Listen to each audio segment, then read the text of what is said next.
We're in the final 24 to 36 hours before Debby makes impacts here in Florida. And the big overarching message from state officials is prepare now before it's too late. We are going to face impacts in this state. You still have time to finalize your preparations, so I would urge all Floridians to do so. I'd urge all Floridians to be cognizant of the fact that we are going to have a hurricane hit the state. Probably a Category 1, but it could be a little bit more powerful than that. But we are absolutely going to see a lot of rainfall. We are going to see a lot of saturation. We are going to see flooding events. Like that is going to happen. Let's go through some of the statistics and preparations that state officials are taking. They gave us a big detailed list of all of the mitigation methods that they've put in place earlier in the day during this press conference. And some of the highlights. Number one, they've got somewhere between 12,000 to 17,000 utility crews ready to go, ready to respond in case of any kind of power outages. Governor Ron DeSantis saying very bluntly there will be power outages.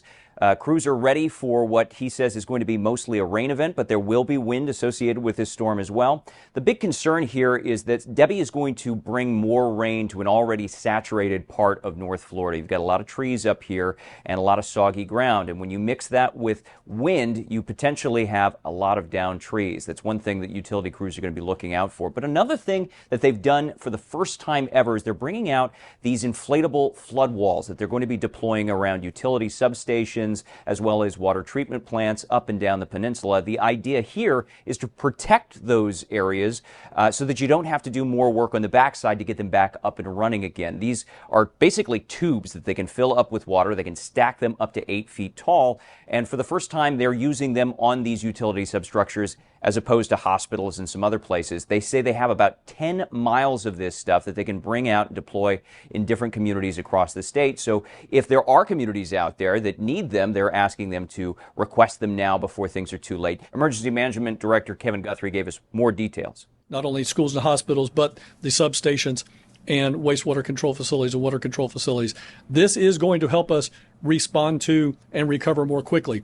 It will also cut down the amount of damage that happens to that public infrastructure. Coming into this storm, Guthrie also told us that warehouses for the state were stocked full of supplies. He had about 3 million meals ready to go, about 3 million gallons of water. There were hundreds and hundreds of pumps ready to go because, again, this is going to be mostly, they think, a water event. And so state crews are staging that stuff, those men and material up and down the peninsula, ready to go and to flex that strength wherever it's needed because, again, we just don't know where Debby's going to land in the end. It could move to the west. It could move more to the east, but it sounds like those impacts right now focused on the Big Bend area, and that is where crews are preparing for the biggest impacts. We'll have to keep waiting, watching, and see what happens next. That's the latest out here at the state EOC in Tallahassee. I'm Forrest Saunders, Scripps News.